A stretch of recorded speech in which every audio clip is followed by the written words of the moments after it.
دوستان عزیزم، درود و مهر. امیدوارم حال دلتون عالی باشه. این غذای خوشرنگ و خوشمزه‌ای که از دستورهای قدیمی و تقریبا فراموش شده کرمان، جالبه بدونی با چند قلم مواد ساده توی یه زمان خیلی کوتاه آماده میشه. درست کردنش هم که خیلی راحته. بریم که با هم دیگه طرز تهیه‌اش رو ببینیم.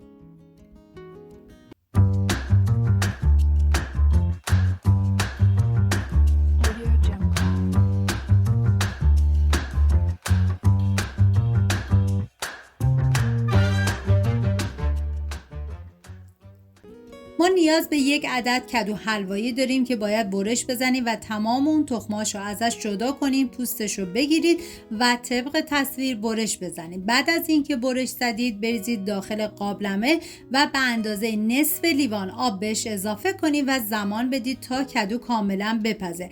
از نصف لیوان آب بیشتر به هیچ عنوان اضافه نکنید.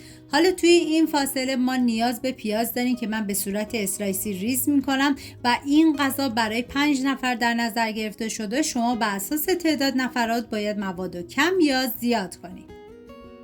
4 حبه سیر رو ریز ریز خورد کنید و اینکه من اندازه های دقیقم داخل دیسکریپشن نوشتم.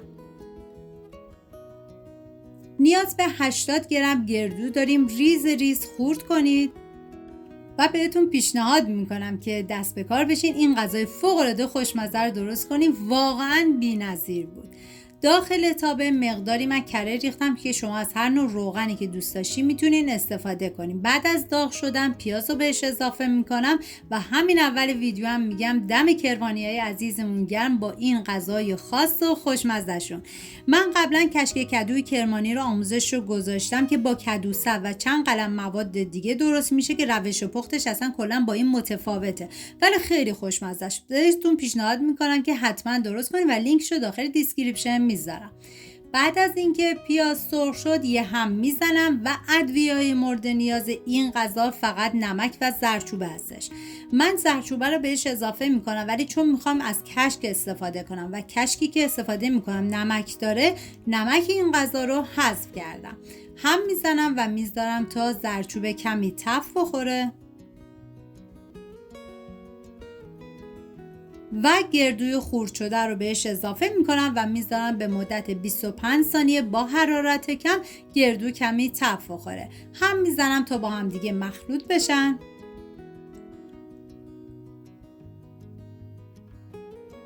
این غذا برای کسایی که عاشق غذای نونی هم واقعا فوق العاده است و مناسب فصله. بعد از اینکه گردو تف خورد، حالا سیری که ریز کرده بودیم من میزم داخل تابه و هم میزنم و میذارم تا سیر یه تفت مختصری بخوره. نیازی به تفت دادن بیش از حد نیستش.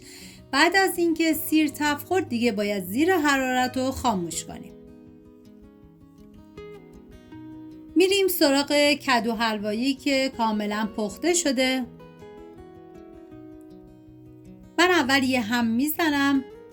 ببینید در آخر ما به هیچ عنوان این کدو حلواییمون نباید حالت آبدار باشه. برای همین در طی زمان پخت که مرحله به مرحله میگذره آب کدو کاملا گرفته میشه. با استفاده از گوشت‌کوب دستی باید کاملا لج کنید و سعی کنید که از گوشت‌کوب برقی استفاده نکنید چون ما نمیخوایم که این موادمون بیش از حد له بشه.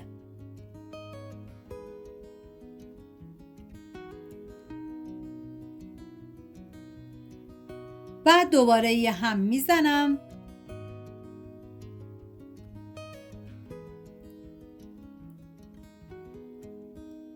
و حالا موادی که سرخ کرده بودیم و به کدو حلوایی اضافه میکنم. واقعا یه ترکیب عالیه.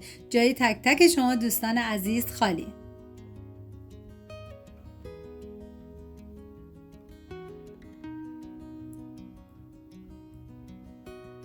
و هم میزنم تا همه مواد با هم دیگه مخلوط بشن. غذاهای سنتی تو ایران تنوعش خیلی زیاده و یکی از یکی خوشمزه تر و غذای فراموش شده خیلی زیاد داریم. اگر تو شهر شما غذای فراموش شده دارید تو کامنت ها حتما بهم بگین. در اولین فرصت آموزش رو میذارم و میذارم به مدت 1 ربع دیگه این مواد بپزه. بعد از 1 ربع دوباره سر قابلمه رو برمیدارم. حالا نوبت اضافه کردن کشک. باید کشک رو حتما رقیق کنید و به مواد اضافه کنید. بعد از اینکه کشک رو اضافه کردی باید سریع هم بزنید که کشک بریده نشه و بذارید به مدت 1 ربع دیگه با حرارت کم بپزه و جا بیفته.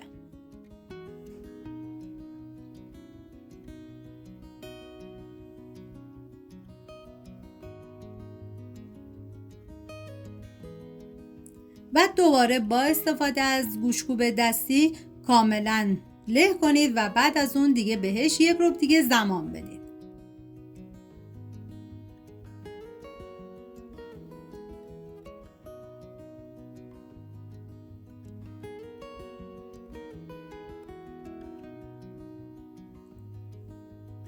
دیدین چقدر راحت و سریع این غذای قدیمی و خوشمزه آماده شد؟ اگه شما هم مثل من دوست دارین دستورهای سنتی و خاص رو تجربه کنید، حتما این غذا رو امتحان کنید و نظرتون رو تو کامنت ها برام بنویسید.